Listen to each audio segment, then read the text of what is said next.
Improvise, adapt, and overcome.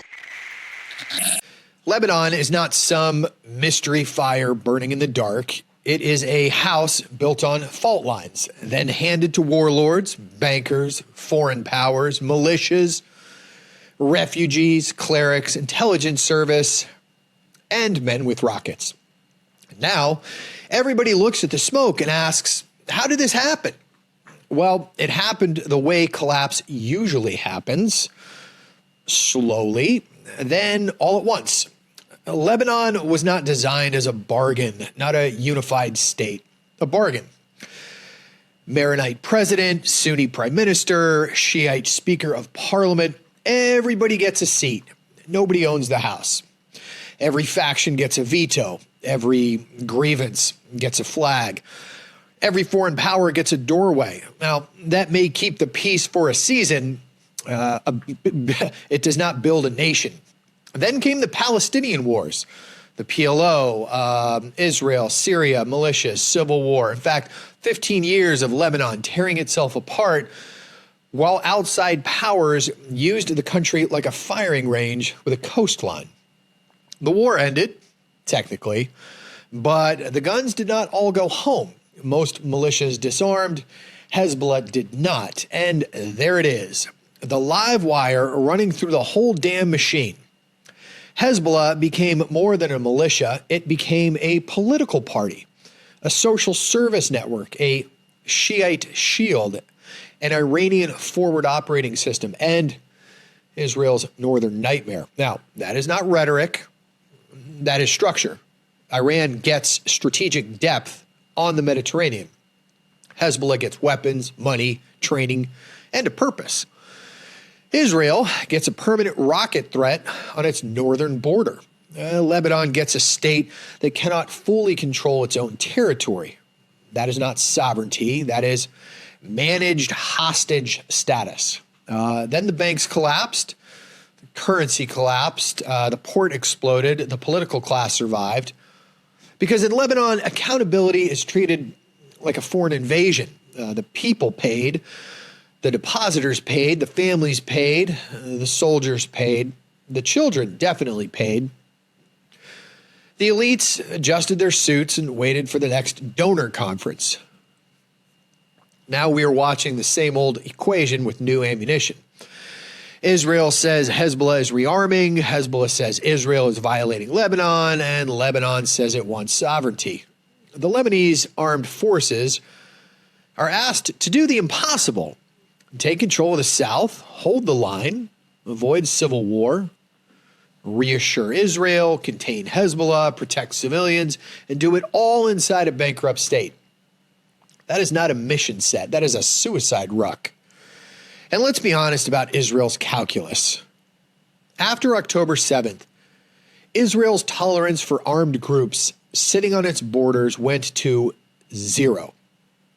Hezbollah's Radwan forces, rockets, drones, their tunnels, anti-tank teams, and precision missile programs, they're not abstract threats. They are operational realities. So, Israel strikes. But every strike that kills civilians gives Hezbollah oxygen. Every occupation footprint revives the resistance narrative.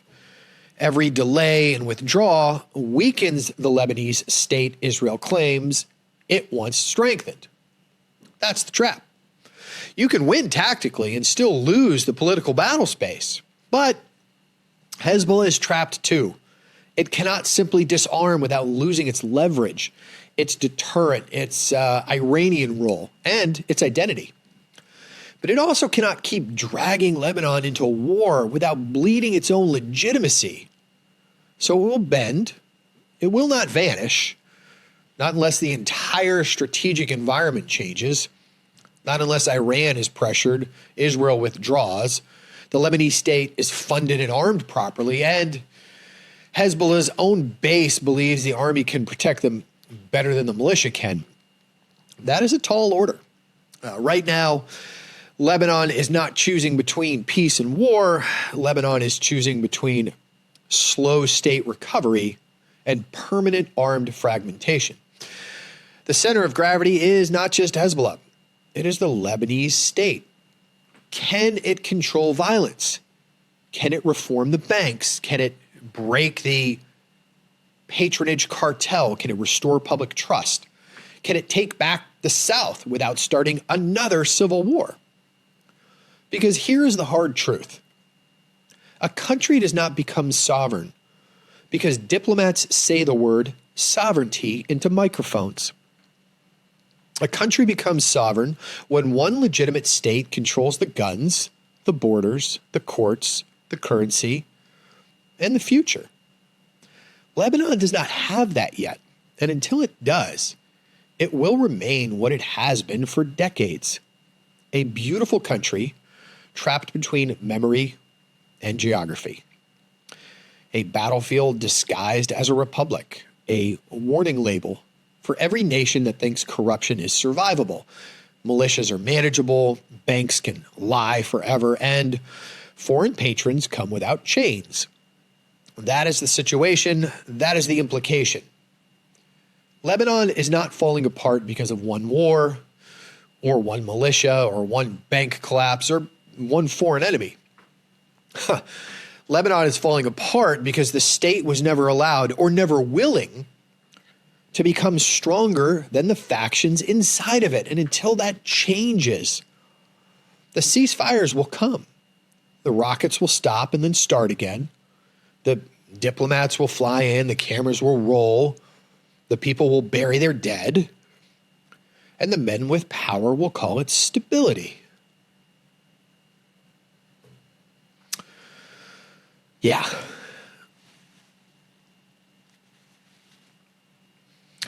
Welcome to the Carry On Podcast, SITREP edition for the week of June 20th. I am your host and guide to the world melting down, Brad Colbert, the Iceman. Now, if I sound a little off, it's because I have tubes shoved up my nose after surgery. So I apologize for sounding congested, but the world doesn't stop and neither do I. I have some thanks to give before we get into this evening's episode.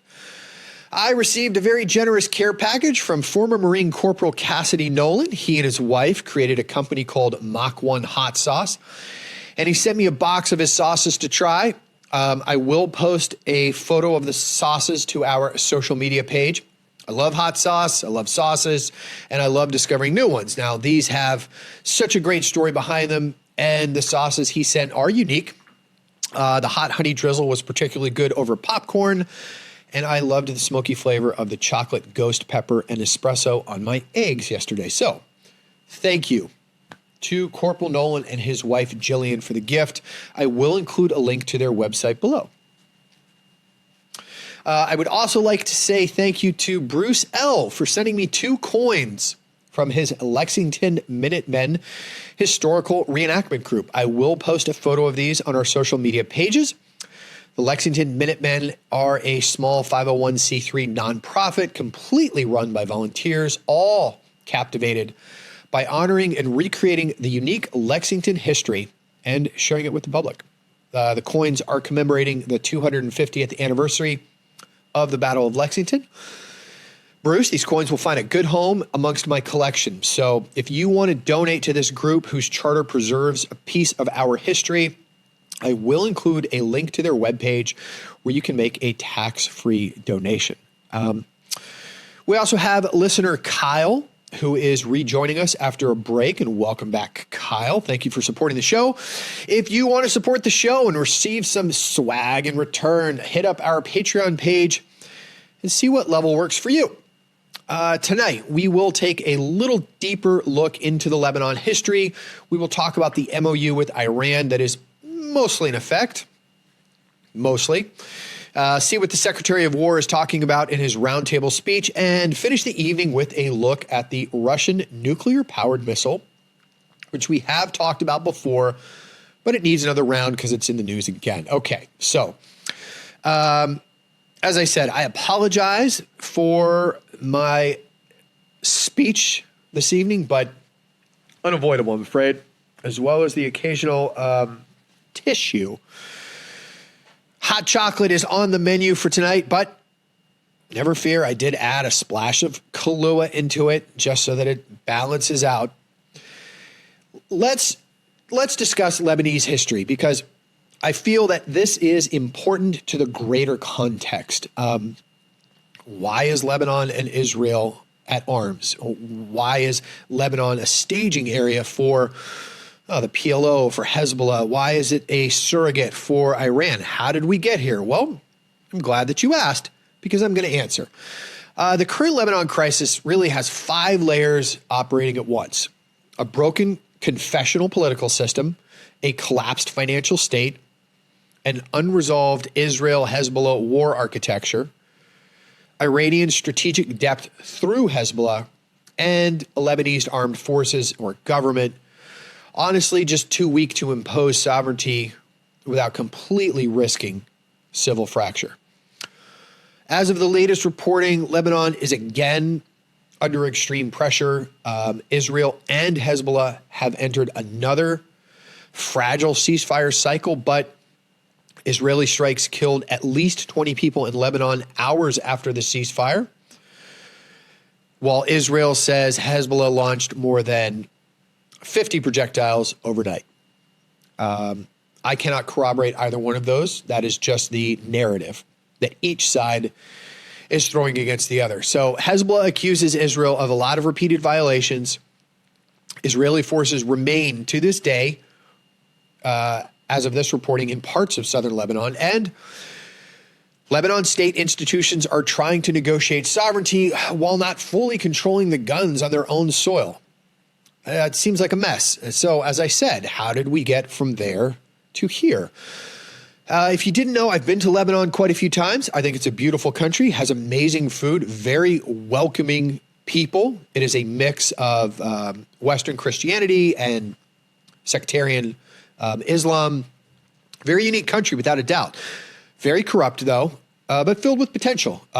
It's beautiful, right on the Mediterranean.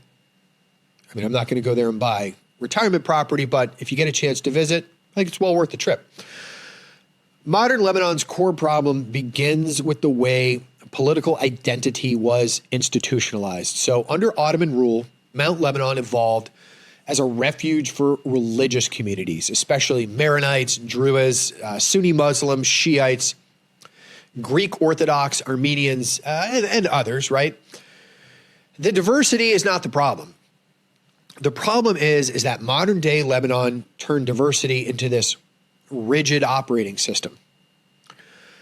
France created Greater Lebanon in 1920 under Mandate Authority, expanding the Maronite heavy mountain zone to include Beirut, Tripoli, Sidon, Tyre, the Bekaa, and the south.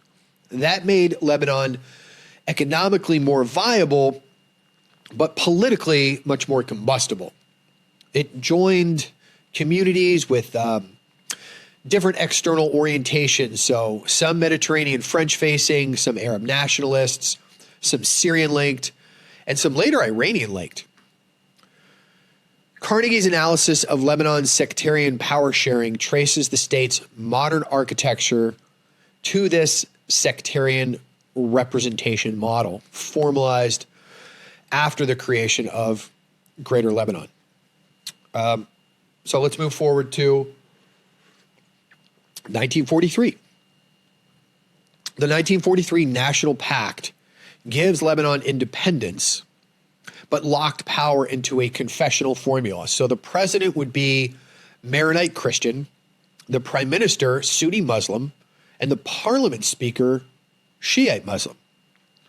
So that arrangement avoided immediate civil war, but it created a veto state because every sect got a chair at the table. No one got full ownership of the house. So the implication here is Lebanon's political system rewards paralysis, and it has since its inception. It does not produce clean national decisions. It produces quite the opposite: bargains, delays, patronage, foreign sponsorship, and a lot of armed insurance policies. After 1948, Palestinian refugees enter Lebanon. Okay, so Jordan expels the PLO in 1970. Lebanon became a major base for Palestinian armed operations against our favorite foe, Israel. So that shifted Lebanon from fragile plural state to active Arab-Israeli battle space. For Maronite factions, the armed Palestinian presence is looking a lot like a state within a state and a demographic security threat. For a lot of Sunni and leftist factions, the Palestinian cause was bound to Arab nationalism and a lot of anti-Israel resistance. Now, for Israel, southern Lebanon suddenly becomes a launch pad. For Syria, Lebanon became a strategic buffer it simply could not afford to lose.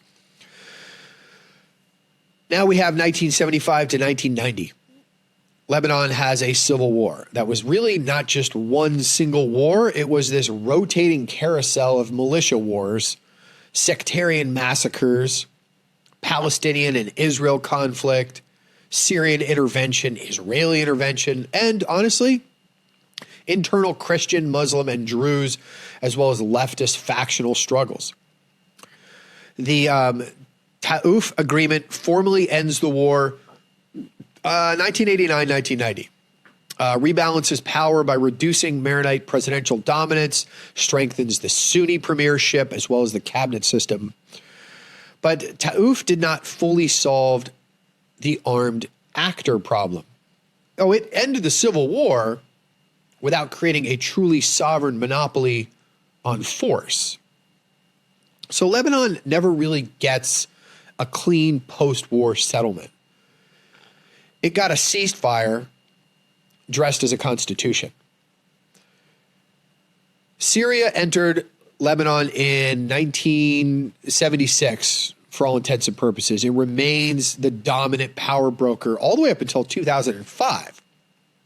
Damascus controlled Lebanese politics, intelligence networks, security appointments, as well as militia balances. Now, Syria's logic was very simple. As far as they were concerned, Lebanon was not a neighbor. It was strategic depth. So Hezbollah, they emerge in the early 1980s amid Israel's 82 invasion and occupation of southern Lebanon. Iran's Islamic Republican Guard Corps is responsible for organizing, training, and supporting Hezbollah. I mean, this is not an unknown fact. So Hezbollah becomes three things simultaneously: a Shiite social political movement, an anti-Israel armed resistance force, and Iran's forward deterrence platform on the Mediterranean.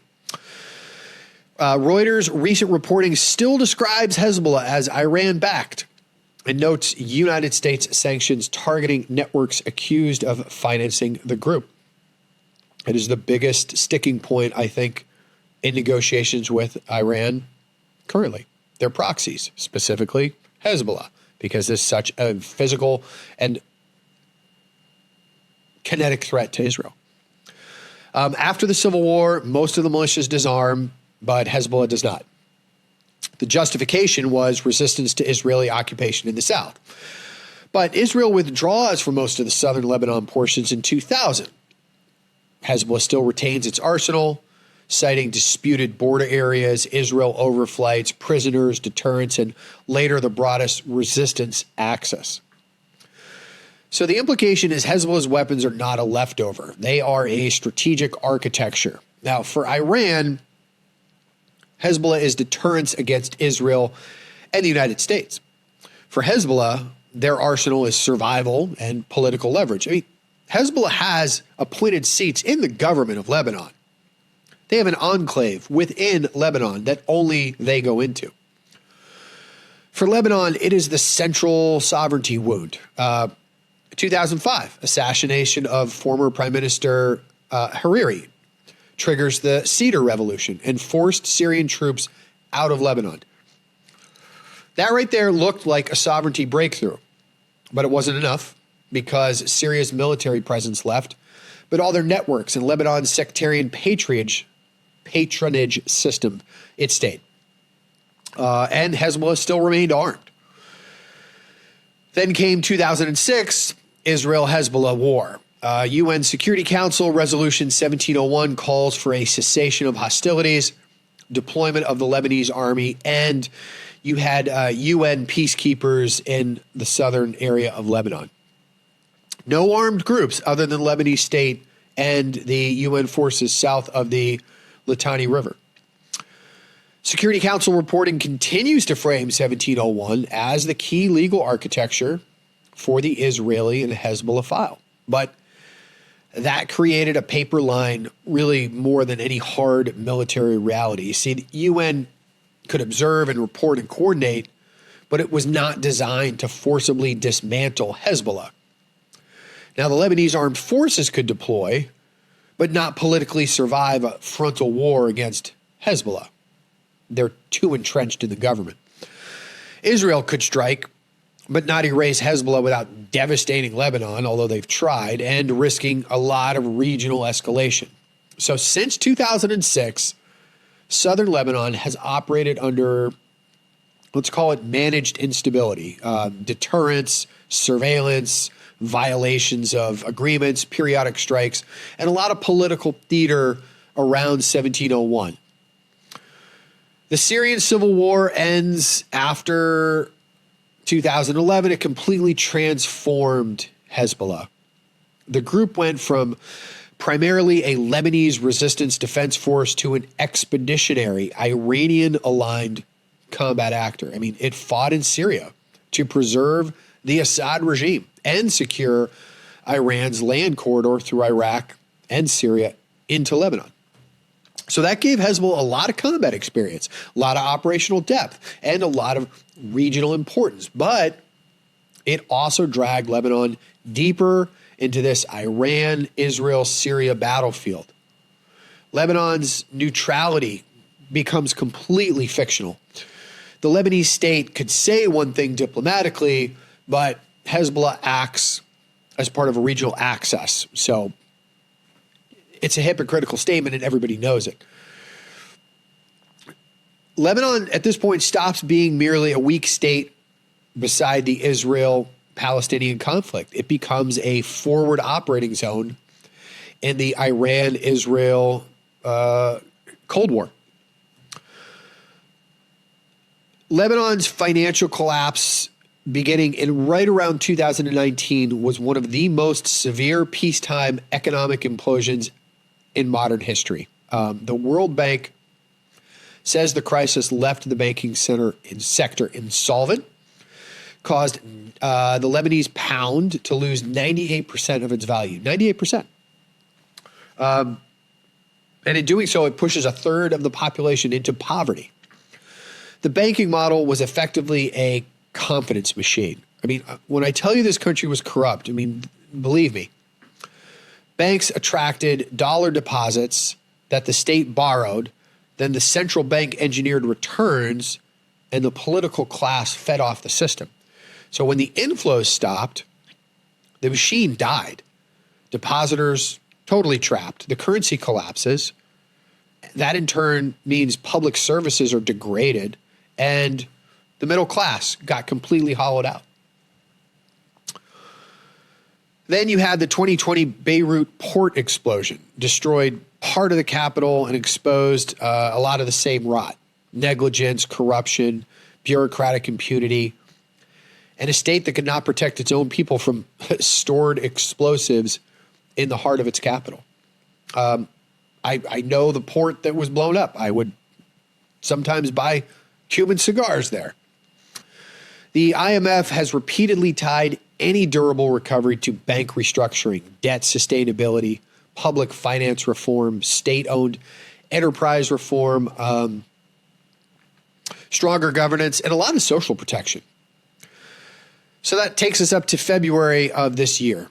The International Monetary Fund staff said they were discussing bank restructuring with Lebanese authorities, and the IMF's Lebanon FAC stresses that comprehensive reforms are necessary for financial and social stabilization. So the implication here is Lebanon is not just politically fragile. Okay, it is fiscally and institutionally hollow. And that limits everything. It limits reconstruction, military capacity, border control, refugee absorption, electricity, regular brownouts when you're there. Like 4 to 5 hours out of the day, there will be no electricity. It's just rolling brownouts, blackouts, either one. Courts, banking, all of it, public trust. It's all limited. The recent Lebanese government and President Joseph Aoun have tried to move forward towards restoring some of the state authority, as well as negotiating security arrangements. It's not going great. Reuters reported that the president has called for moving from temporary ceasefires towards permanent agreements, while insisting Lebanon will not cede territory and should not be dragged into foreign conflicts. Hey, spoiler alert, bro, you're already there. There have also been reported Lebanese armed forces efforts to assert a state monopoly on arms in the south. Reuters reported back in January that the Lebanese army said it had achieved an effective monopoly on arms in the south, while Israel continued strikes and accused Hezbollah of rearming. Al Jazeera reported similarly that the army described completion of a first phase of disarming non-state groups south of the Litani. But they didn't name Hezbollah directly. Interesting. Yeah. So, look, here's the hard truth. A state monopoly on arms cannot be declared into existence. It must be enforced, and enforcement requires political consensus. It requires money. It requires intelligence, dominance, logistics, a lot of loyal security forces, and a willingness to risk internal violence. Lebanon has pieces of that, but it does not yet have the whole kit. So the Lebanese state is attempting sovereignty under fire, while Israel, Hezbollah, Iran, and the United States, as well as regional mediators, all operate on much faster strategic clocks. So why then, in light of everything, does Israel continue to strike? Well, their logic, I got to say, it's brutally straightforward. Hezbollah's arsenal, Radwan's forces, anti-tank teams, drones, rockets, and precision-guided missile ecosystems, all, according to Israel, represent an unacceptable threat to northern Israel. So after October 7, as I said, Israel has zero tolerance for any forward militia threats. They don't want deterrence alone. They want degradation and buffer depth. They don't want rockets continued to be launched from southern Lebanon into northern Israel. Hey, fair point, right? Reuters has reported Israeli strikes in southern Lebanon and Beirut's southern suburbs, with Israel saying it is targeting Hezbollah infrastructure and pressing its campaign, while Israeli forces occupy huge swaths of southern Lebanon. So the problem here is that Israeli strikes can degrade Hezbollah, but you also kill civilians. You also damage the shit out of Lebanese infrastructure. You're weakening the Lebanese state, and really, you're giving Hezbollah a lot of political oxygen every strike that you make. So when you kill civilians, which is sadly a side effect of war, Hezbollah's argument that only armed resistance protects Lebanon strengthens. So even when Hezbollah's own actions are what helped bring the fire in the first place, it seems oxymoronic, but it's just the way it is. So Israel can tactically punish Hezbollah all day long, but excessive pressure is really risking rebuilding Hezbollah's domestic legitimacy and collapsing the very Lebanese state that Israel says it wants empowered. On the other side of the coin, why Hezbollah is boxed in. Well, their old formula was resist Israel, deter invasion, participate in politics, provide social services, and claim to protect Lebanon. And that formula is really under some pretty robust stress. They've been fiercely militarily degraded, financially pressured, politically blamed for a lot of Lebanese, by Lebanese, for dragging the country into this war. And they've been squeezed pretty hard by United States sanctions. In fact, Reuters reported that new Treasury sanctions this month against individuals accused of aiding Hezbollah, financing and obstructing peace efforts. Is Hezbollah, it can't simply disarm. If they disarm, it would mean surrendering all of its leverage, exposing its leadership to enemies, specifically Israel. It's going to reduce Iran's deterrence architecture and risks a lot of internal Shiite political backlash. So Hezbollah's likely path is, let's call it tactical flexibility. So partial withdrawal, some symbolic cooperation. They're going to still have hidden weapons retention, a little bit of political bargaining, and then they're going to continue to insist that it's Israel's fault, that Israel is violating armed resistance and ceasefires and treaties and agreements and blah, blah, blah. But it doesn't matter because Hezbollah can bend, but it's never going to voluntarily disappear unless this strategic environment changes radically, meaning Iranian pressure coupled with Lebanese Shiite guarantees, a Israeli withdrawal, a ton of economic reconstruction, and really credible state security. All of that has to happen at once. You know, Lebanon has hosted large Palestinian refugee populations for decades. They live in this, shanty town just outside of downtown. A lot of Palestinian refugees, kids and women mostly. That's been going on since 2011. As well as a massive Syrian refugee population relative to its own size. And a lot of that's strange jobs and rent and schools, electricity, water, aid, and it fuels sectarian anxieties. It also gives Lebanese factions another grievance economy to manipulate, and they do manipulate it. And that matters because weak states, they don't collapse only from tanks and missiles. They also collapse when ordinary things like schools and banks and courts and schools, garbage collection, and municipal services all rot at the same time. So any Lebanon plan that talks only about Hezbollah and Israel while ignoring the refugee problem, the bank problem, how do they do reconstruction, and then how do they restructure the governance, it's not a plan. It's just talk. Lebanon's current situation is such that I think Lebanon is becoming a test case for whether Iran's proxy architecture is even capable of being rolled back without full regional war. If Hezbollah is forced north of the Litani, disarmed in phases, or politically separated from its military wing, that would be a huge strategic defeat for Iran.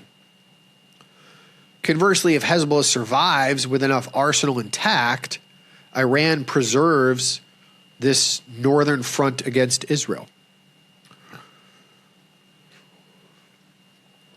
The Lebanese armed forces are the center of gravity, but they're also the weak link.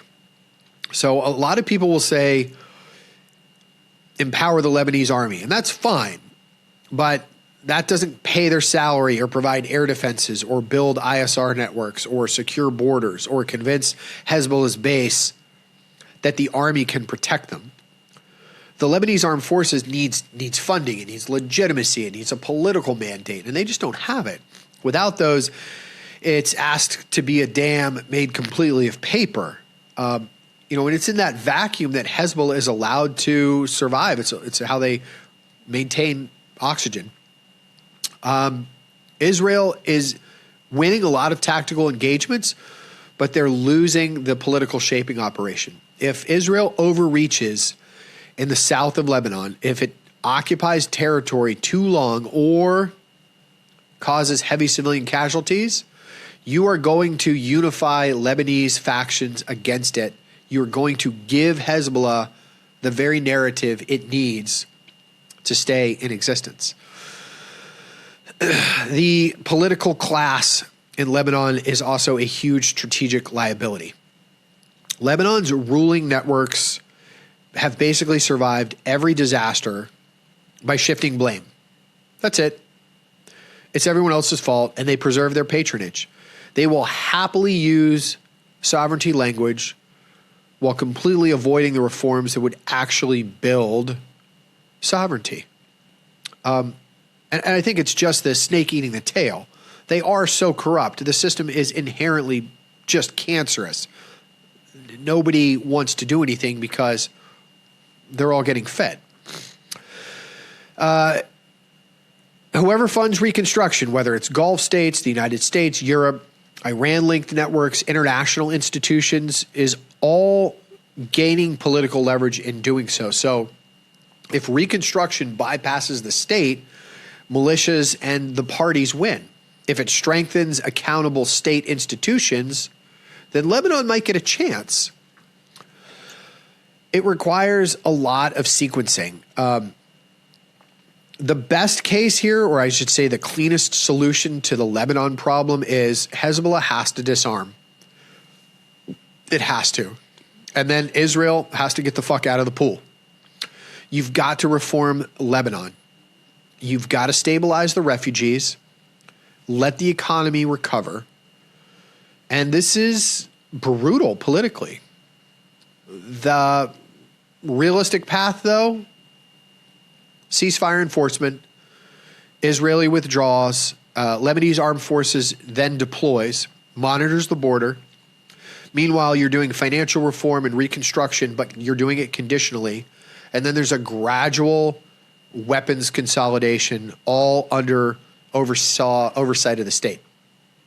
So that's what should take place. What is actually going to take place? What do I think the most likely COA is?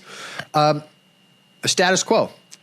Managed instability. I think Lebanon remains in this cycle of ceasefires where Israel strikes, Hezbollah retaliates, U.S., French, and Arab mediates, partial Lebanese armed forces deployments, and then economic complete stagnation. So the state survives, Lebanon survives, but sovereignty is still incomplete.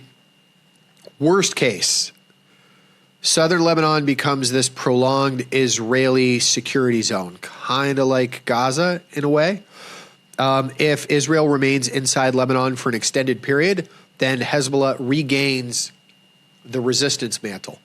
The Lebanese government, in doing so, will lose complete credibility, and there's a huge escalation risk. Best case, coercive diplomacy works, right? Hezbollah is pressured by Iran's broader constraints. Israel accepts withdrawal under some guarantees. The Lebanese armed forces expands real control south of the Litani. And then reconstruction aid is tied to banking and governance reforms. And I think this is possible, but only if outside powers stop treating Lebanon as this chessboard and really start treating Lebanese sovereignty as the objective. Yeah, we're not done. Worst case scenario. Lebanon fractures internally. There's a forced disarmament campaign, but without any political sequencing that actually triggers inter-Lebanese violence. There could be a major Israeli campaign, which would completely shatter state authority. And then you have a renewed Iran-Israel war, which could turn Lebanon into a northern front again. So bottom line in all of this history lesson that I've given you, as well as some conjecture, Lebanon is really trapped between memory and geography. The memory is civil war. The geography is Israel, Syria, Iran's corridor, the Mediterranean, and the Palestinian wound. This is a state that was built to balance sex, not defeat militias. Its economy was built on confidence, not productivity. Its sovereignty was outsourced completely, mortgaged, and then contested by men with rockets. And it's not going to become normal until the state controls the violence and the banks recognize losses.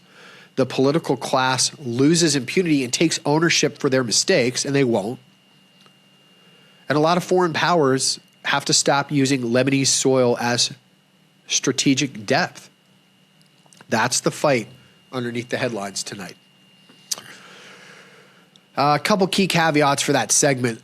Understand that the current battlefield picture is fluid. I know that current reporting shows a bit more of a volatile situation than I'm painting, but casualty totals, ceasefire violations, as well as force dispositions, they're going to change by the hour. Claims from Israel or Hezbollah or Iran or Lebanon and even the U.S. should all be treated as political and military messaging until they are corroborated. We are big fans of second and third source reporting here on the Carry On podcast.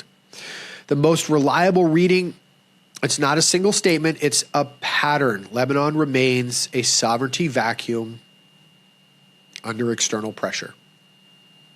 There you have it. History lesson on Lebanon. I still think it's a beautiful place. The best shawarmas I've ever had. Fantastic. Let's discuss the Iranian and the United States MOU, the Memorandum of Understanding. The I don't want to call it a peace accord because it's not. And it's already under stress, pretty brutally under stress. The deal was supposed to convert the current ceasefire into this broader 60-day negotiation track that sees the Strait of Hormuz opening, easing the United States naval blockade, and then really pushing the unresolved nuclear sanctions and maritime control, kicks it down the road into the second phase. But Iran is now using Hormuz as a pressure valve, and every time Lebanon flares, which it is, Tehran reaches for that choke point, and they just keep going back to it. And that's the whole game. It's the whole game. And that's kind of why I wanted to give a bit of a history lesson on Lebanon in the first place. So as of the 20th, Iran's armed forces command structure and the Iranian Republican Guard Corps are both saying some version of the same thing, which is essentially the Strait of Hormuz is effectively closed or unsafe because the United States and Israel have violated the ceasefire framework, especially, or I should say, essentially through what's taking place in Lebanon. Now, the U.S. is saying completely the opposite. Traffic is still flowing. Iran does not control the strait, and U.S. forces are monitoring it to keep it open. Okay. Reuters has quoted CENTCOM spokesman Captain Tim Hawkins saying Iran does not control the Strait of Hormuz and that traffic continues. But Reuters also reports CENTCOM's claim that 55 merchant ships transited Saturday carrying cargo and more than 17 million barrels of oil. So, I mean, it backs it up a little bit, right? What the MOU appears to be, it's a 14-point interim framework. It was brokered after months of war and signed by President Trump and Iranian President. It reportedly aims to extend the ceasefire. As I said, it's going to reopen the Hormuz, stop the maritime disruption so we get all the ships flowing again, and then create this negotiation space for nuclear issues, but also sanctions relief and regional de-escalation, because there's a lot of proxies, whether Iran wants to own it or not. We talked about that in the last episode, how they're kind of in a catch-22. They say they don't have control over the proxies, but yet if they control them or make Hezbollah or the Houthis or, well, there's a couple others, then they de facto do have control of the proxies.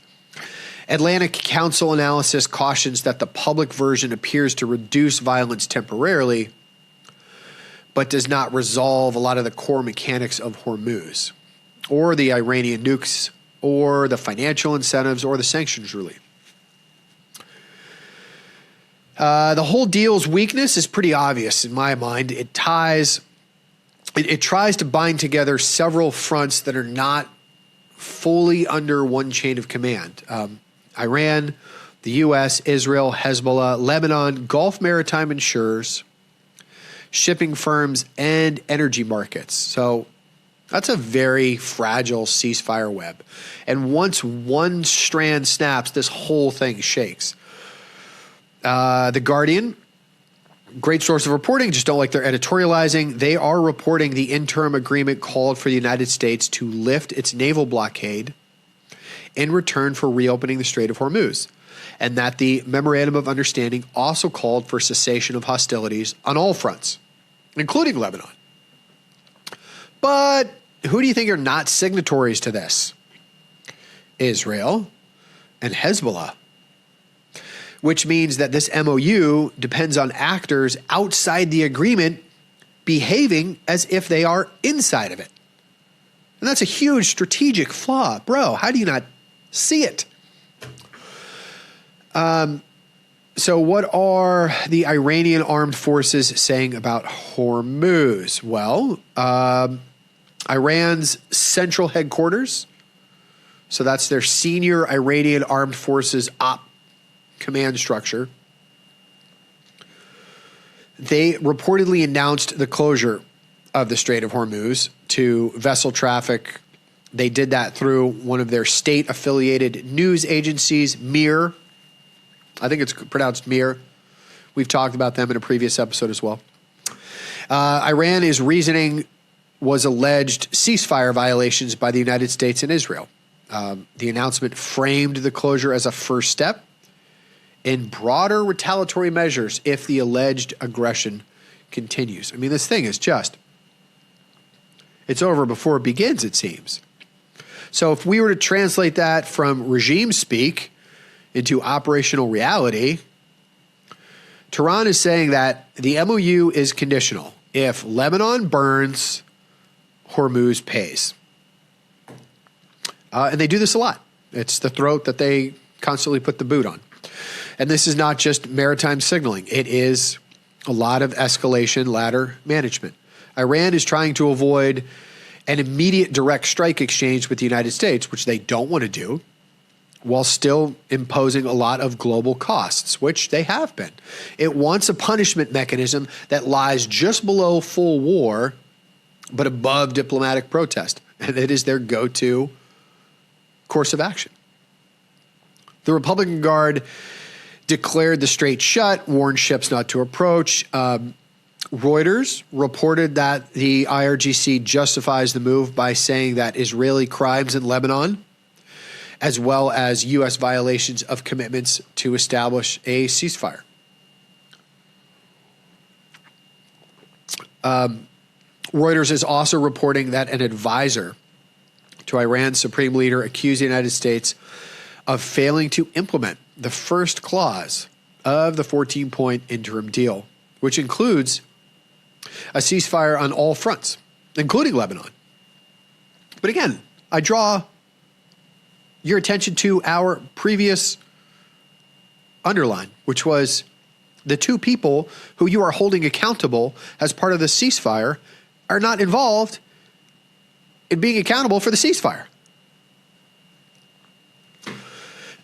Basically, the Republican Guard is their messaging is a little sharper on this one. They say that you approach the waterway and that you're going to assume risk.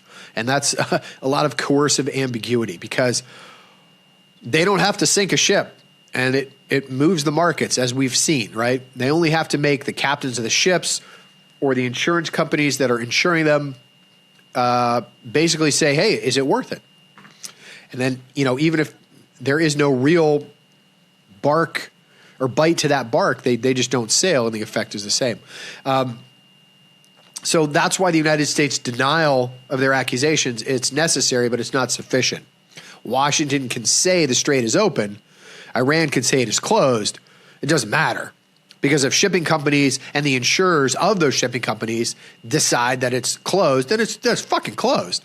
And right now, Lloyd's lists reports that Iran has introduced mandatory Iranian-approved insurance through a new Persian Gulf Strait Authority. Yeah. And that effectively sidesteps the MOU's reported guarantee of 60 days of no-charge commercial passage.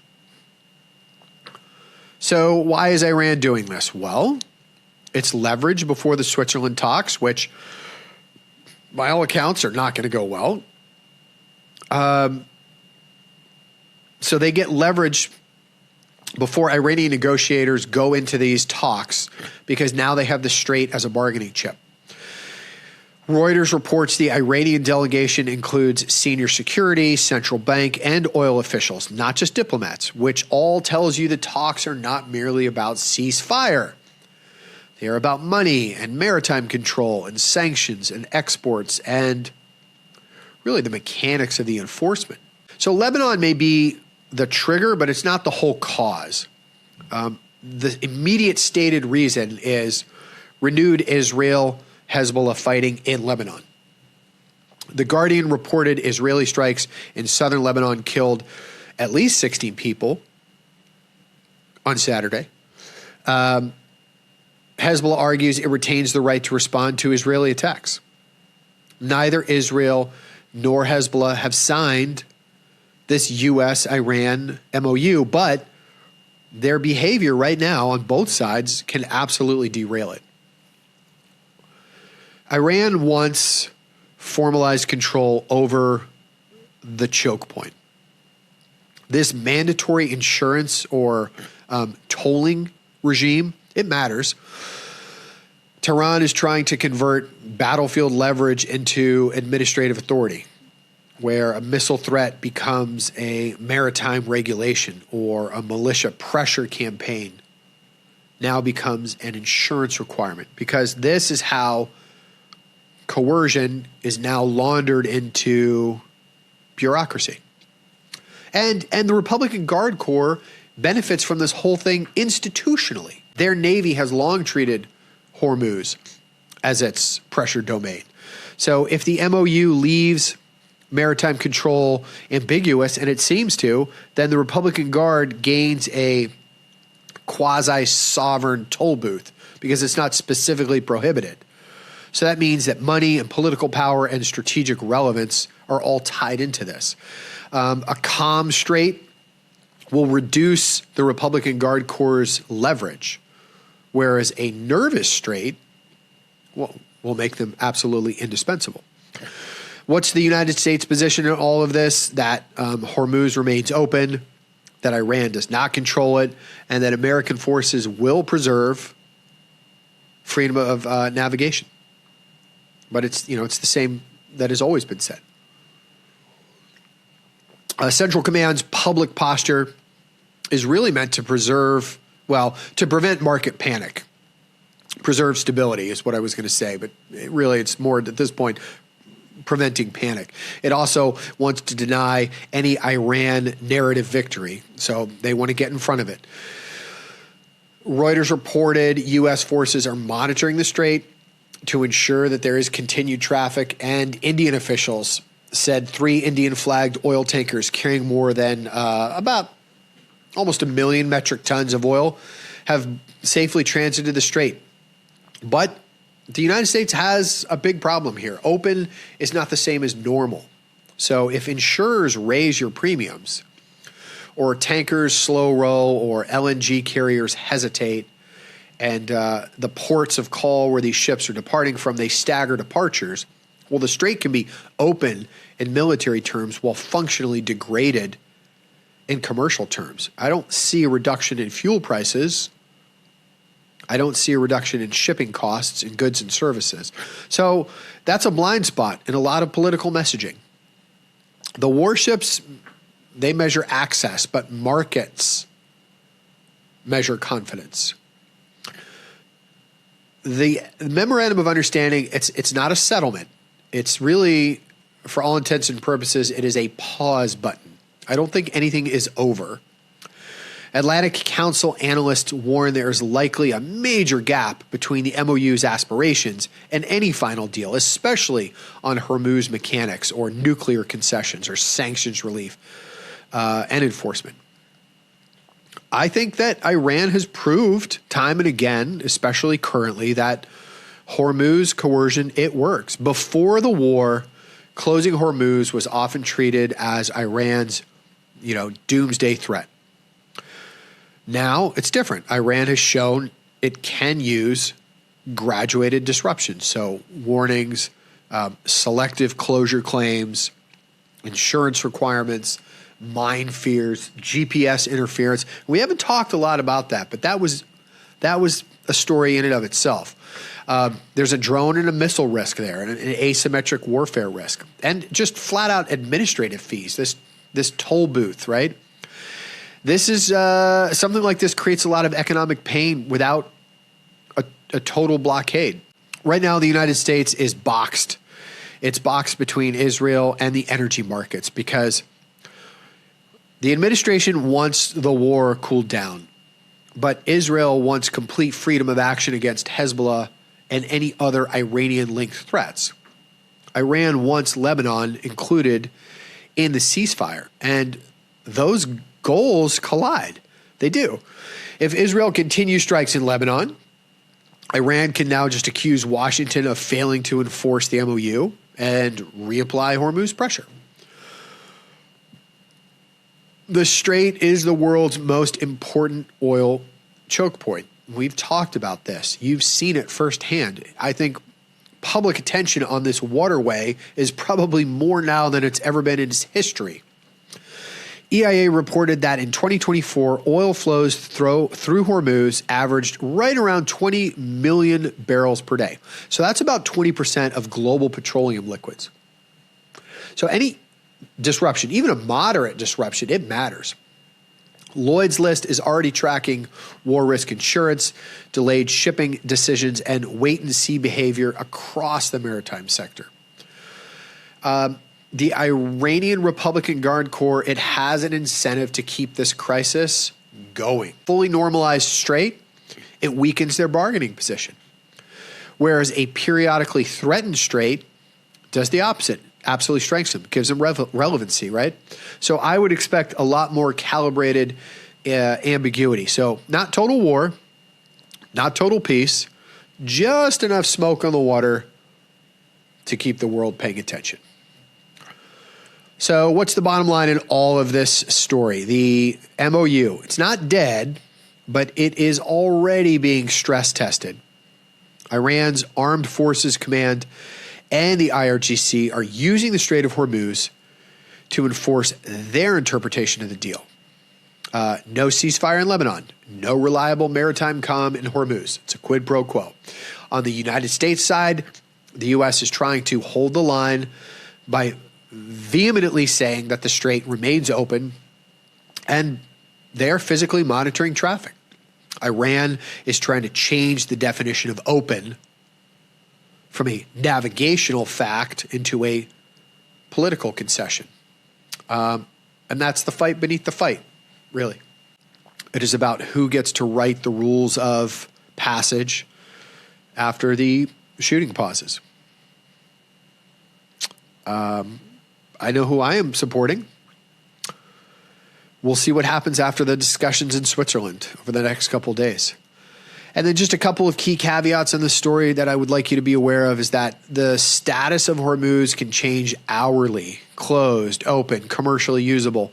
They're all three different conditions. Iran may not need physical closure to achieve strategic depth. A lot of the decisive indicators are now, ship transits. I'm talking about numbers, insurance rates, number, mine clearing status, LNG tanker routing, and then whether Israel and Hezbollah fighting continues. So understand, there is an American reaction to this, and there's a big one. I just kind of want to talk a little bit about what the American body politic is describing this MOU as, because it is not landing as a triumph. Really, in many ways, between the American political system, it is landing as a fracture point. So the White House is selling this as a practical off-ramp. This is how we stop the war, reopen Hormuz, energy markets stabilize, and we get 60 days for a larger security deal. But Congress, the voters, and a lot of defense policy experts, they're reading a much more grim take. What they're saying is Iran survived the war, it monetized Hormuz, it extracted sanctions relief, and it keeps the hardest questions for later. So Trump may have ended the shooting, but Iran may have won the bargaining table. There's a lot of political statements on this topic on both sides of the aisle. People that are, in his camp, in his own party, are coming out and saying that this is not a good look. Now, President Trump is defending this MOU, and he's defending it pretty aggressively. CBS reports that Trump attacked critics of the deal as fools, arguing that oil prices were falling and markets were responding positively. His words, not mine. I can't prove it. His core claim is economic and transactional. If the Strait of Hormuz opens and hostilities stop, then the deal is good for Americans. A lot of individual Congress people, representatives, senators weighed in on this. Senate Majority Leader John Thune gave the cleanest establishment Republican version of the defense. He called the agreement good for Americans, mainly because reopening Hormuz could ease energy pressure, but he also admitted the long-term issue remains unresolved. I think it is going to probably take until into next year before the second and third order effects of what we've just done are fully understood. Markets stabilize, and we can sort of take an objective look at, was this adventure in Iran fruitful, or was it a complete waste of time, didn't change the status quo? We'll find out. So Lindsey Graham, usually one of the most hawkish voices of Iran, he gave a very guarded endorsement after speaking with Trump envoy Steve Witkoff. His position was that signing the MOU may be beneficial if it opens Hormuz and ends hostilities, but according to him, a real nuclear deal is still unproven. So that to me doesn't sound like applause. That sounds to me like a man saying, try it, but don't call it victory yet. So there is Republican criticism here, and it's sharp because the deal cuts against years of GOP Iran doctrine, which is maximum pressure, no cash flow to Tehran, no legitimacy for the regime, no concessions without verifiable nuclear rollback. And that honestly is one of the pillars that President Trump himself has called for. Bill Cassidy called it one of the worst foreign policy blunders in decades, arguing that Iran's nuclear ambitions were not curbed and that Tehran learned threatening Hormuz worked. His critique is the cleanest strategic warning, I think. He is saying Iran took a choke point threat and turned it into leverage. I agree. Ted Cruz attacked the reported reconstruction fund and sanctions relief, warning that money flowing to Iran would be used against Americans and U.S. partners. As I said, all of this will have to be weighed in the coming months. Let's see, who else? John Cornyn focused on Israel and Hezbollah, arguing Israel appeared left out and that Iran could use new funds to rebuild proxy capacity. Tom Cotton also warned that sanctions relief on Iranian oil could generate billions per month for a regime likely to rebuild drones and missiles and support networks. Roger Wicker, who is tied into the Armed Services Oversight Committee, said the MOU may negotiate away the victories of Operation Epic Fury. And I thought that one was interesting. I did. Because I'm stepping outside my neutral reporting here, and I'm saying I'm not tracking what victories you're talking about, Roger. And I am not in the same room that you are, but what do you mean when you say victories? Excuse me, of Operation Epic Fury. Tom Tillis called the known 14-point framework inadequate, and I quote, and said he needs more details before judging it. That matters because inadequate is congressional speak for don't expect automatic support if this comes before us. I don't know at what stage this will end up at, but at some point, Congress does have to ratify any treaty agreements, so I don't know what's going to take place. So that's on the Republican side.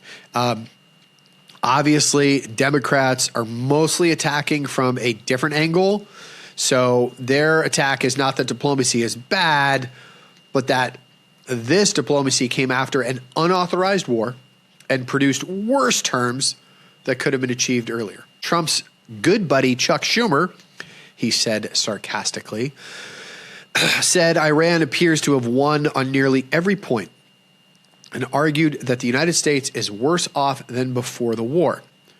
Hormuz under greater Iranian control, Iran's leadership more militant, and the final product likely to be remembered as a major American disaster. Yeah, I don't know. Richard Blumenthal called it a seemingly disgraceful deal and compared it to U.S. capitulation, arguing that the agreement has the appearance of a treaty and therefore should require Senate approval. And that thing I just mentioned, and it's interesting because I don't know enough about where this negotiation, this discussion, this peace treaty, what's taking place in Switzerland. I don't know where it will matriculate, but it seems to me that if it is a treaty, then it does have to be ratified, and that is the purview of Congress. So, I don't know. Chris Coons, who is a Democrat on the Senate Foreign Relations Committee, gave the Associated Press one of the most damning summaries. I quote, "Pathetic failure," was what he said. His critique was that the administration never made the case to the American people, lacked regional understanding, and reached the inevitable end of flawed strategy. Jeanine Sheehan, who is the top Democrat on the Senate Foreign Relations Committee, said she was glad the conflict ended, but argued none of Trump's objectives had been achieved and that Iran won significant concessions while Americans paid higher costs and tens of billions in tax dollars. I am parroting their comments. I am not supporting them. I am not condemning them. Now, the bipartisan consensus beneath all of the noise. So let's strip away any party performance at the microphone. And it seems that there is a shared anxiety. I think Republicans fear the MOU rewards Iran. Democrats fear the war created the bad MOU. Both sides really fear the United States has less leverage now than before the shooting start. I think that's very telling. What about the American people? What are the man and woman of the street say? Well, there does not appear to be one single definitive national poll currently asking, do you support the exact U.S.-Iran MOU? But there is polling, and the current polling around Iran, the war in general, negotiations, and regime change, they do give a fairly clear picture, which is Americans are tired of the war. And here's where I'm getting my information from. This is an Associated Press NORC poll. It was conducted June 11th through 17, found 65% of U.S. adults disapprove of Trump's handling of Iran. That exact same poll found 53% saying U.S. military action against Iran has gone too far. That means the public mood is not hawkish triumphalism. It is exhaustion. It is cost anxiety. It is suspicion that this war got away from Washington. So the public is really split between diplomacy and regime change. There was a Reagan Institute summer survey. This is reported by Fox. It found 39% favor a negotiated settlement that leaves Iran's government in place with verifiable nuclear and missile limits, while 36% prefer replacing Iran's government. That is a very slim margin, with one more favorable to the U.S. Another 16% favor leaving the regime in place, but significantly weakened. So to me, that reads like a divided country. I don't see that as a mandate, and I don't see that as a consensus. I see that as a razor-thin knife edge, say 36 to 39. Among the Republicans, I think this splits a little bit harder. Half favor regime change, while only a quarter favor a negotiated settlement. So a polling amongst Republicans, among self-identified MAGA Republicans, 51% favor regime change and 25% favor negotiation. Democrats, unsurprisingly, largely favor diplomacy. While 52% prefer a negotiated settlement, 25% are favoring regime change. So, yeah, It's about 51% favor regime change on the Republicans. On the Democratic side, 52 prefer a negotiated settlement. And the American voters' actual position, not thinking in treaty language, really. They're just doing household math. According to many Americans, it's about gas, groceries, dead service members, billions spent. Iran is still standing. Hormuz is still unstable. The people are saying, in effect, end the war, but don't insult us by calling this a clean win. What are military and security experts saying about this? The consensus is tactical success, strategic ambiguity. Atlantic Council experts argue the war produced tactical gains, but not strategic success. Victoria J. Taylor wrote that the Trump administration can claim it damaged Iran's military power, but the regime remains in place. It also may now see nuclear deterrence as even more essential. She also warned that Iran has proven its threats to close Hormuz is not just bluster. And it's, I absolutely agree with. Danny, oh, for God's sakes, I can't remember this guy's last name. Hold on, it'll come to me.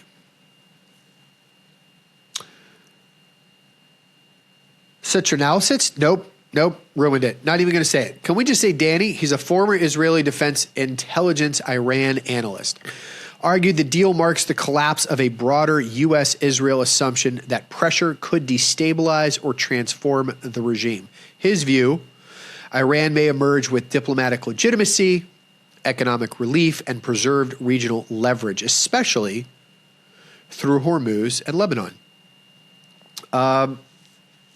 And I was talking about this with somebody even earlier today. And that is, here's the central military lesson. Bombing can destroy assets. It cannot automatically produce political surrender. It just doesn't work that way. Hormuz is now a weapon Iran knows how to use. That is a huge takeaway from all of this. Atlantic Council analysts state that reopening Hormuz is the most important immediate result, but also that the strait was open before the war. In other words, the United States may now be paying sanction relief to regain what existed before hostilities escalated. I just want you to think about that for a moment. You're hearing this from a guy who wasn't necessarily against what we were doing, but dude, you fought to get something that was yours the whole time. Perry Worldhouse experts made a similar point. Daniel Schneiderman argued the deal foregrounds a negotiated solution and lowers the risk of global economic contagion, but the terms exposed the flawed design to go to war. He warned that the MOU provides only a 60-day free-flow period through Hormuz. It leaves room for a future Iranian, Omani-led traffic regime that could resemble tolling or fees. And I think he's right. I think that matters. If Iran can extract compensation or recognition for not closing Hormuz, then basically Tehran has converted disruption into a revenue and a sovereignty claim. There's also a lot of criticism about weak verification, about too much relief, about unresolved nuclear file. Marie Harf, who is a former State Department official involved in the original JCPOA communications fight, argues the MOU falls short of the standards Republicans once demanded of Obama's Iran deal. Her critique is pretty simple. There's no detailed nuclear restrictions, absolute silence on missiles and proxies, major sanction relief, access to frozen assets, there's a reconstruction package, and U.S. military withdrawal commitments. I mean, I'm just struggling to see where the upside of this is. This is the military and policy nightmare. The U.S. used force, spent treasure, lost personnel, then accepted a diplomatic framework with less verification than the agreement it once abandoned. But look, not all expert reaction is negative, okay? Perry World houses Feruzi Kashini Sabat, murdered that name, you're welcome, frames the MOU as recognition that military pressure has limits and that long-term peace requires working with enemies. Her view is that the agreement may strengthen Iranian voices favoring restraint and negotiation, provided regional actors de-escalate. Yeah. Here's the optimistic case. This MOU could create a diplomatic channel where none existed, where lower immediate violence is the norm, where shipping is stabilized. And it could also empower a lot of pragmaticists in Tehran. But that depends on a chain of very fragile assumptions here, okay? First, Iranian compliance, Israeli restraint, Hezbollah discipline, congressional tolerance, Gulf state buy-ins, and no IRGC provocation in Hormuz. That's a lot of eggs in a very thin basket. There's major implications here. The first one is Congress is probably going to be the next battlefield. If this MOU is treated as an executive understanding, Trump will try to run it through the presidency. If critics successfully frame it as treaty-like, Congress is going to demand hearings and briefings and conditions and maybe a Senate approval fight. And that's the thing that I just don't know enough about right now. Blumenthal is already making that constitutional argument. The second implication is the war powers fight is not over. The Associated Press reports Congress never authorized the Iran war, repeatedly tried and failed to halt it under war powers procedures, and now must deal with the consequences. And there's a lot of them, just so we're all aware. Costs, depleted stockpiles, oversights, and the Pentagon's massive budget request. So the next fight, it's not just Iran, it is whether presidents can start wars, end wars, and sign quasi-settlements while Congress watches from the cheap seats. A lot of precedent set here, folks. A lot of precedent set. And not everything in a good way. In my opinion, it is my opinion. There's another implication here. Iran's leverage has increased. And I think this is a very uncomfortable truth for all of us to accept. But let me remind you all, Iran survived. It kept the regime intact. It tied Lebanon to Hormuz. It preserved proxy leverage. And it extracted economic concessions. So even if Tehran was badly hit militarily, and they were, it demonstrated a strategic fact, which is it can impose global economic pain without defeating the U.S. military. Fourth implication, which is the MOU is politically homeless. The deal does not satisfy hawks because it doesn't crush Iran. It doesn't satisfy restraint advocates because it came after an expensive and, in their mind, unauthorized war. It doesn't satisfy Israeli First Republicans because it constrains the Lebanon front.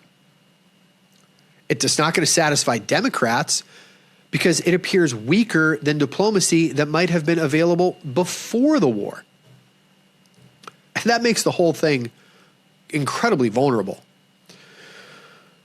There's another implication. This administration needs a visible win, and it needs one fast. The White House needs basically one of three things to happen very quickly. The first is stabilize Hormuz traffic and lower the fuel prices.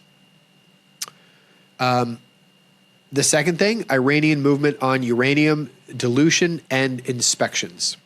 And third, you've got to have a public sign that Hezbollah and Lebanon is contained. Now, without one of those, critics will define the MOU before the administration can. Yeah, it's a lot. It's a heavy subject. Bottom line for this segment, American politicians, they're not rallying around this MOU. They are circling it. The public, at least the American public, wants the war over, but it doesn't trust the outcome. The Republicans are split between Trump loyalty and Iran hawkishness. Democrats are attacking the war's logic and the weakness of the settlement. Military and security experts are saying the same thing, but in much colder language, which is the United States may have won battles, but Iran may have won leverage. So this MOU, it's not peace. It is a ceasefire with invoices attached. And I think that's the sad reality. Don't know what to tell you. A couple of caveats. The full official MOU language, it is very politically contested. So some criticism is potentially softened if Hormuz stays open and the fuel prices actually do fall. But conversely, some support will collapse if Iran pushes these tolls or violates the nuclear limits or the IRGC escalates in the Strait. So the next 60 days matter more than any signing ceremony. We'll see how it goes. We'll see how it goes. I'm a realist. I'm not pragmatic as much as I am a realist, which is somewhat the same thing, maybe in different clothing. Let's talk about Pete Hegseth and his NATO roundtable. Shall we? Yes, let's. So Hegseth, Secretary of War, used the NATO Defense Ministers Roundtable as basically a warning shot. I mean, he's got a style of speech. Say what you will about his qualifications, but he is very candid. He basically told that Europe has to spend more, has to take responsibility for a lot of the conventional defenses, and stop treating U.S. access to European bases, ports, and airspace as optional when Washington says the mission protects allied security. His language was really not diplomatic housekeeping. It was a loyalty test. He told a lot of NATO allies that the old model had become a paper tiger and a one-way street. He wants a NATO 3.0, his words, not mine, and said that Europe must lead conventional defenses while the United States remains a partner rather than the permanent default guarantor. He then tied the spending argument directly to the Iranian conflict. According to Hegseth, the U.S. jets and ships needed European bases and ports to strike Iranian targets, but too many allies said no, forcing the United States to shift capabilities out of NATO countries. Hegseth announced a 6-month review of U.S. force posture, basing, access, overflight permissions, and NATO contributions. So that review is meant to determine which allies are reliable strategic partners and which are, in his framing, free riders or fair weather partners. It's a bold shout. His message had essentially 3 layers to it. First, which is burden sharing is no longer just money. Hegseth has praised NATO Secretary General Mark Rutte and endorsed the new Hague spending pathway, but he also said some capitals still lacked a credible path to meeting the commitment.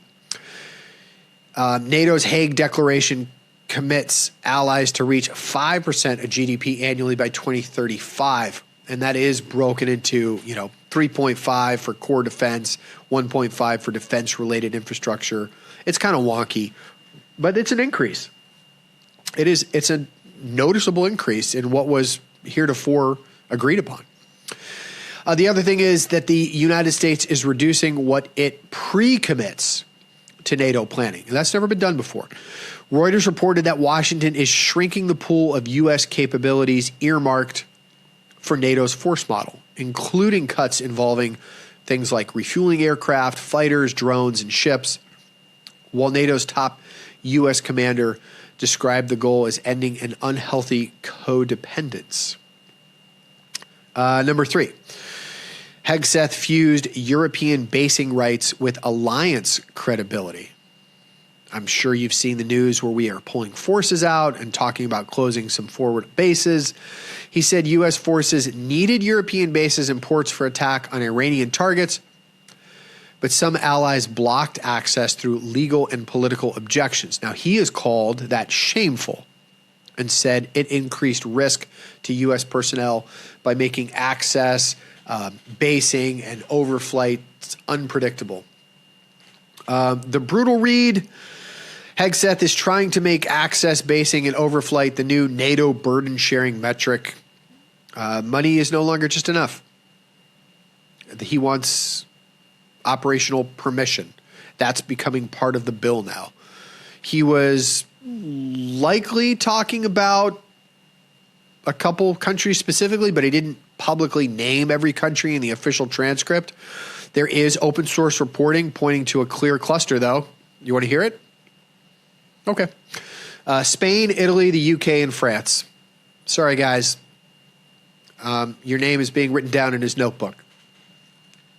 Spain's legal argument was especially blunt. Madrid framed the U.S. operation that took place in Iran as outside what its base agreements and international law interpretation allowed. Italy's position was also procedural and legal, not merely anti-American. The United Kingdom appears to have tried to kind of split the difference by permitting defensive uses but not open-ended offensive support. So how is NATO responding to all of this? Well, I mean, fairly mature, I would say. Secretary General Root absorbed the blast without escalating. He said allies are increasing spending. Excuse me. That Europe and Canada added roughly $90 billion in real terms compared to 2024, and that the NATO alliance has to convert money into combat-ready capability. Now, he also publicly accepted the logic of a U.S. posture review. He does describe it as prudent, given that Europe and Canada are, in fact, stepping up. But he stopped just short of endorsing Hegseth's wording. In fact, when asked about the shameful line, he declined to litigate every phrase. Now, I mean, some of that is diplomatic body armor, right? You want to keep Washington inside the tent, keep Europe from panicking, keep the spending trajectory alive.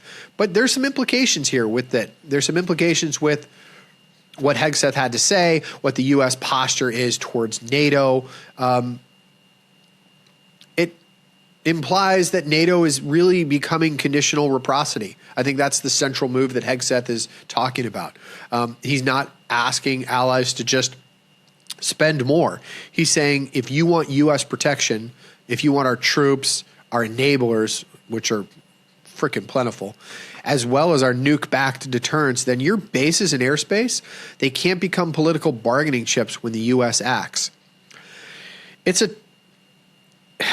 a very precarious situation that puts people in. It's a very hard pivot because NATO was built for collective defense in the North Atlantic area. It's not as an automatic launch pad for every U.S. operation in the Middle East. And European governments, they know this. And Hegseth knows it too. His gambit's trying to collapse that distinction. Sorry, guys. The second implication is Europe's legal sovereignty is really colliding with a lot of U.S. op-tempo. The military wants predictable access. Host nations, however, want to be sovereign. They want legal control. And these two don't always coexist. For Washington, denied access means longer routes, more tanker demand, more stress on carriers and forward bases, as well as more operational friction. For European capitals, automatic access, it risks dragging them into a war their public or parliaments or legal advisors may not support. Spain, Italy, and the UK, they weren't just being difficult. They were exercising sovereignty over bases on their soil. I mean, they were. Number three is really the U.S. may shift a lot of their assets towards other permissive countries. So Hegseth review, it's likely going to rack and stack allies by reliability, such as, who gave access to launches in Iran, who delayed, who says no, who demands a legal review, who requires parliamentary process. So countries viewed as permissive may gain U.S. posture and may gain investment or participation in exercises, and then just prestige, right? Whereas countries viewed as obstructive may get less of the above and probably more pressure. So it doesn't necessarily equate to a mass withdrawal from Europe. That's not what I'm saying. And others aren't either. In fact, Reuters and Le Monde both indicate the review is politically serious, but it's constrained by a lot of planning realities. There's congressional oversight. And then there's just the flat up cost of relocating infrastructure. You can't just pick up a base in Madrid or Lakenheath or Mildenhall or, there's others. I'm not going to go off the list. It's expensive.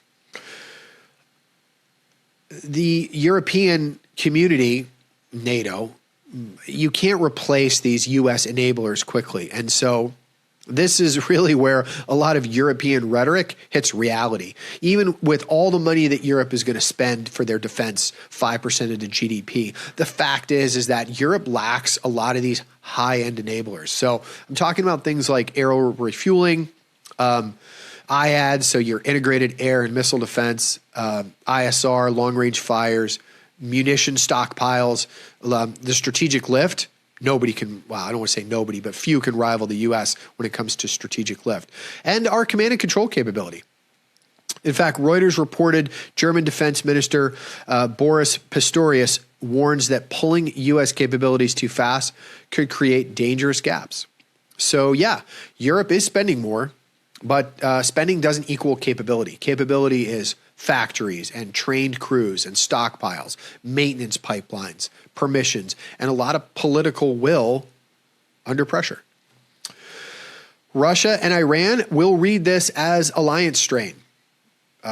Moscow specifically is going to look at this and say, oh, Washington is questioning the reliability of their allies, while allies are questioning the legality and the predictability of U.S. action. It only benefits Russia.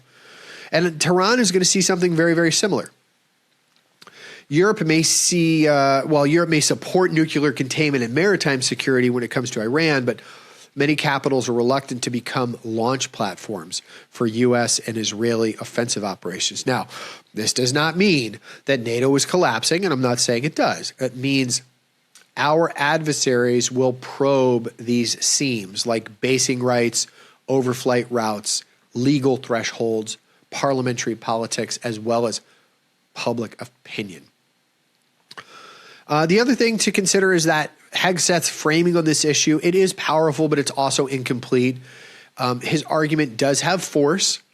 Allies cannot endlessly demand the United States protects them while refusing a lot of these operational cooperations when the bill comes due. But the blind spot is equally real. NATO allies are not U.S. subsidiaries. Article 5 does not automatically authorize offensive operations against Iran. Bilateral base agreements do not always permit unrestricted combat use. So, if Washington wants automatic access for out-of-area wars, it needs specific agreements, not moral outrage after the fact. which is what this kind of reads to me as. It seems like Hegseth is turning the Iran-based dispute into this larger doctrine, which is NATO allies must become deployable partners, not just defended clients. It's strategically coherent. It's also very dangerous if handled like a shakedown. If the U.S. makes European basing conditional on political obedience, it may get short-term leverage, but a lot of long-term mistrust. If Europe hides behind legal processes while relying on American deterrence, it is freeloading, just with better manners. And here's the ugly truth, folks. Both sides are right, and both sides are exposed. America has carried too much. We have talked about it on this show before. Europe has underbuilt for too long. I mean, say what you will about Trump, but he did expose a legitimate fact. But Washington cannot also assume that European soil is automatically a launch deck for Middle Eastern escalation. And that's the reality. A couple of caveats in the story, folks. The public record doesn't reveal all classified access requests, rerouting decisions, or host nation communications. Hegseth's account of events is politically framed. You know that, right? Allied legal defenses are also politically framed. So the real story kind of sits in this bilateral agreements, classified diplomatic cables, and a lot of operational timelines that we can't fully see. Okay. Which takes us to our last story. Thank you so much for sticking around. I want to talk about the nuclear cruise missile that Russia has. We have codenamed it Skyfall. It has its own name in Russian. Please don't make me say it. All right, I'll give you one try. Burevestnik. Nope, that's not even close. Burevestnik. No, it's pretty close. Okay, it's pretty close. Okay, we're just going to call it Skyfall because it's cooler. So what do I say about this? It's more than just another missile story, really. This whole thing is a strategic signaling weapon wrapped around a technically exotic, environmentally dirty, operationally questionable cruise missile. And I want to really stress operationally questionable. Moscow claims it has successfully tested the system back in October of 25, and that's when we talked about it. It flew, some 14,000 kilometers over a 15-hour period, and then Putin is ordering preparations for deployment infrastructure. So basically, Russia is trying to prove that it can still frighten Washington or complicate U.S. and NATO missile defense planning, and it bargained from a position of nuclear spectacle. The weapon doesn't fundamentally change nuclear deterrence. In fact, it adds a lot of risk, a lot of ambiguity, and contamination more than it adds any decisive military utility. So the Russians are saying that they have completed a major test phase on the Skyfall. So October of last year, Putin and Chief of the General Staff publicly discussed an October 21 test where this missile flew. And that's when the West first found out about it. This was the first time that it had a test of this duration. So Putin said Russia would move toward deployment, and he ordered officials to determine its classification and prepare, basing infrastructure. Reuters reported the announcement as part of a much broader Russian nuclear drill and pressure campaign amid Ukrainian war. Don't get surgery on your nose and then launch into a podcast. That's my advice for all of you burgeoning casters out there. Norway's military intelligence later said the test launch came from Zemelia, which is Russia's Arctic test archipelago. It is important because that is not just a proving ground, that is part of Russia's wider Arctic nuclear geography. It's close to the Northern Fleet infrastructure, and it's part of Russia's second strike logic. Before the test, Reuters had already reported a lot of unusual activity at the test site, like equipment, personnel, aircraft, and vessels associated with prior Skyfall activities and tests. And Ukrainian military intelligence assessed that Moscow intended to use a test flight as leverage in talks with the West. Now, that assessment, in hindsight, looks directionally correct. The test was less about Ukraine battlefield utility and more about strategic coercion. A separate Reuters investigation from 2024 identified a probable deployment site near Chebzara, which is, 475 kilometers north of Moscow. It's where they have a bunch of their nuclear warhead storage facilities, by the way. I don't know that firsthand. All right, I read it in a book. Analysts saw what appeared to be 9 launch tubes in bermed positions, all connected to support buildings and warhead bunkers. Now, that does not prove operational deployment, but it strongly suggests Russia is preparing fixed infrastructure for the Skyfall system. And we talked about this back when it happened. American military complex, we played around with this. We didn't see that it was worth anything. Now they do get distinction as being the first nuclear-powered aircraft. Does a cruise missile qualify as an aircraft? A lot of people are. A lot of people are saying it is. This is a nuclear-capable cruise missile, which is much harder to track and defeat when you compare it to an ICBM because it doesn't follow a ballistic arc. It is like a normal cruise missile, so theoretically does not run out of conventional fuel, and that's its selling point. You've got low altitude, unpredictable routing, could potentially loiter, and then it can attack from a totally unexpected azimuth. The Russians are marketing this as a missile defense breaker or a weapon that can fly around the map rather than, through the front door. But here's the problem. Unlimited range, it's a little bit of propaganda here because, nuclear heat may remove the fuel constraint, but the missile, it's still limited by materials, lubrication, control systems, guidance reliability, airframe endurance, mission planning, and just straight up survivability. It's not magic. You have an aircraft-shaped reactor flying through airspace at subsonic speed. This is coming to light again because of an MIT report that came out in June. 2 researchers, Jake Hessla and R. Scott Kemp. So they published this report. It's a technical analysis, and it's modeling the Skyfall's performance. And here's what they concluded. The missile is most likely a high subsonic cruise missile, about 9.5 meters long, 5.5 meter wingspan, probably using a direct cycle nuclear turbojet, not a nuclear ramjet. You can geek out about that on your own. I'm not going to describe the difference. They are estimating roughly a 4.3 megawatt thermal power at cruise, higher demands during climb and terminal maneuvering. So the MIT model finds that escaping neutrons, here's the fun part, folks, captured by air would generate a radioactive trace of at least a shitload. There's a math formula associated with this. I took it, I analyzed it, and I'm translating it as a shitload. It is a unit of measure.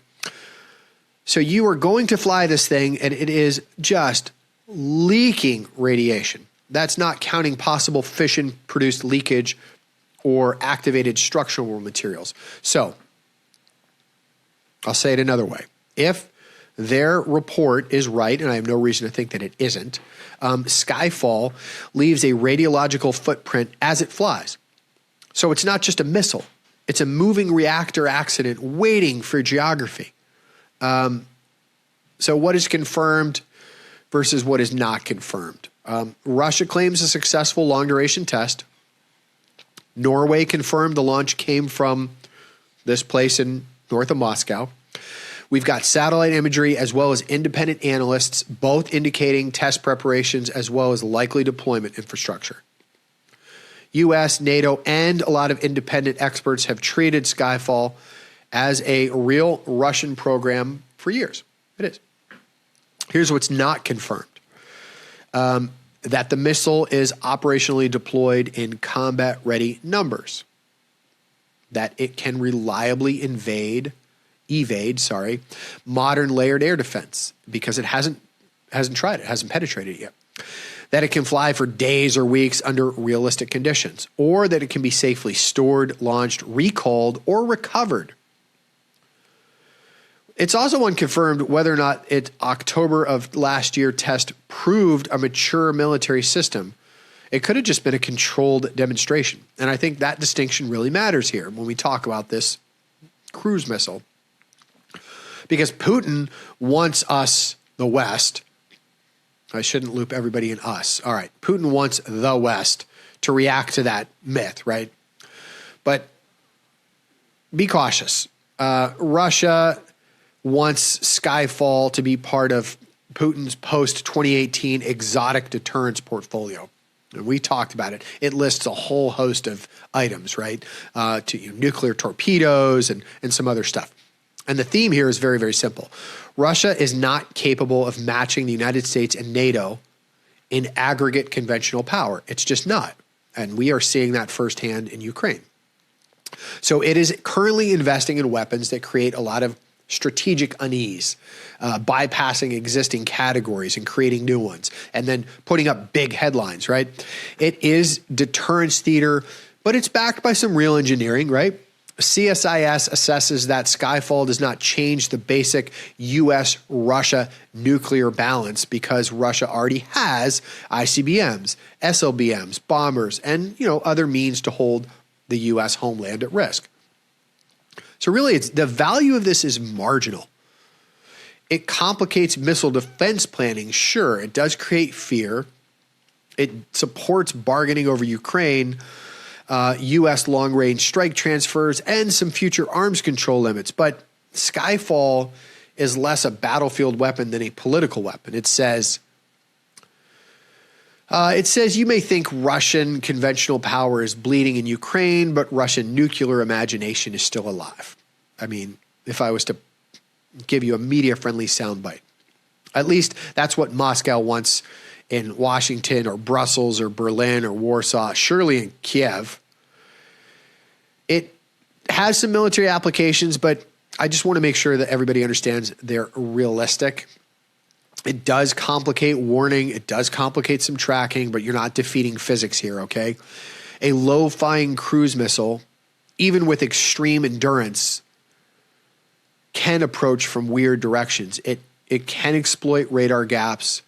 It can do terrain masking. It does complicate NORAD and NATO air defense architecture, but it's reportedly subsonic. I mean, if detected and tracked, and if it's leaking that much radiation, it's tracked. Then it's vulnerable like any other cruise missile. And in fact, MIT's analysis says it lacks obvious stealth features beyond some route flexibility and low altitude flight. Its launch booster could be visible to space-based infrared sensors, and I'm sure that it is. And it has a huge airframe, and that's a radar cross signature right there. The 800-pound gorilla in this is it's adding peacetime nuclear risk. Skyfall requires testing, storage, handling, transport, launch preparation, and possibly, I hope not, but possibly recovery of a nuclear-powered flight articles. If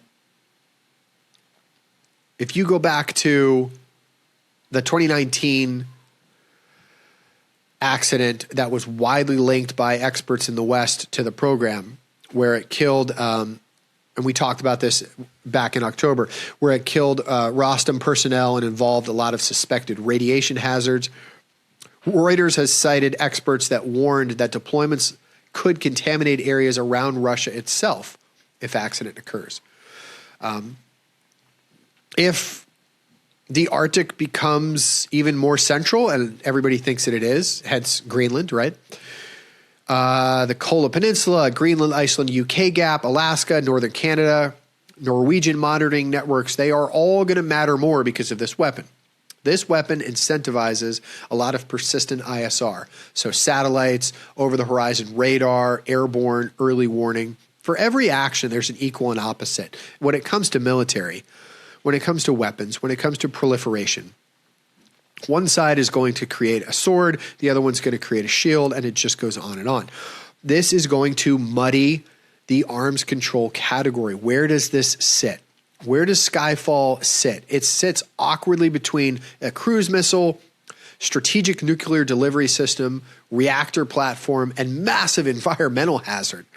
So the New START was never built for this kind of system, the arms control for nuclear weapons.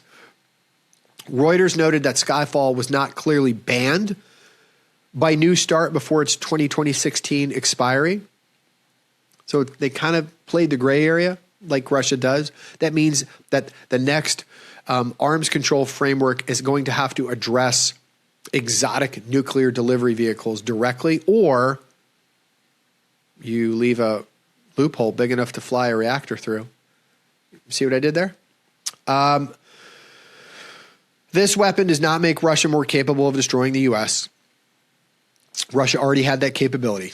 Its strategic rocket forces and ballistic missile submarines already provide survivable nuclear retaliation. All this does is add a strange route to a mission Russia can already accomplish. And that's why a lot of serious military analysts keep landing on the same verdict when it comes to this product, which is this is a nothing. It's not a strategic game changer. It does not make crises dirtier or less stable because it is slow, it's ambiguous, it's nuclear powered, possibly nuclear armed. Skyfall creates this ugly decision problem. Is it a detected launch a test of a nuclear weapon? Is it a deployment, a decoy, a nuclear strike, a radiological hazard? All of them?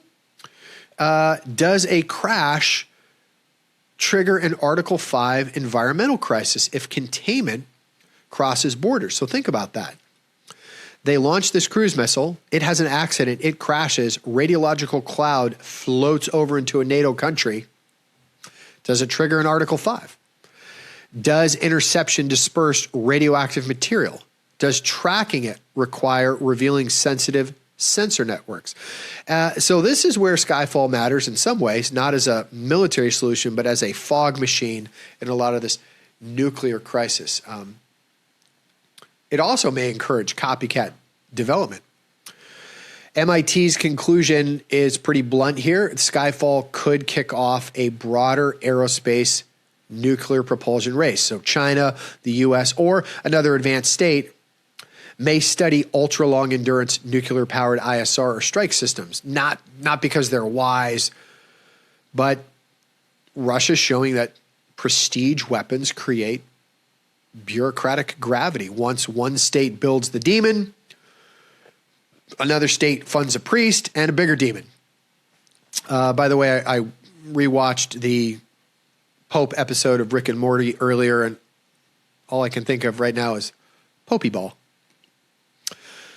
If you get it, you get it. All right, bottom line assessment. Okay, Skyfall, it's real enough to take seriously, but not miraculous enough to panic over. It is a prestige deterrent, a missile defense hedge, an arms control disruptor, and a massive radiological liability. Its military value, very niche, but its political value is very high. I'll tell you what else is high. It's environmental and crisis risks. Russia is building this to say to the West, you can't contain us and you can't negotiate over Ukraine while ignoring our nuclear shadow. And we're not impressed. Putin, if you're listening to my show, we're not impressed. So don't overreact. That is definitely the payload that Putin wants. The smarter response is very, very boring and still kind of lethal, right?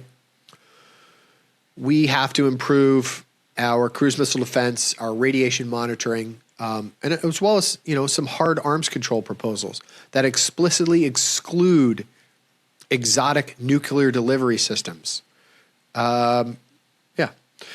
What are we watching next on this one? Well, we're going to see if the launch facility north of Moscow is finished. We're going to see if there are any more test flights from that location.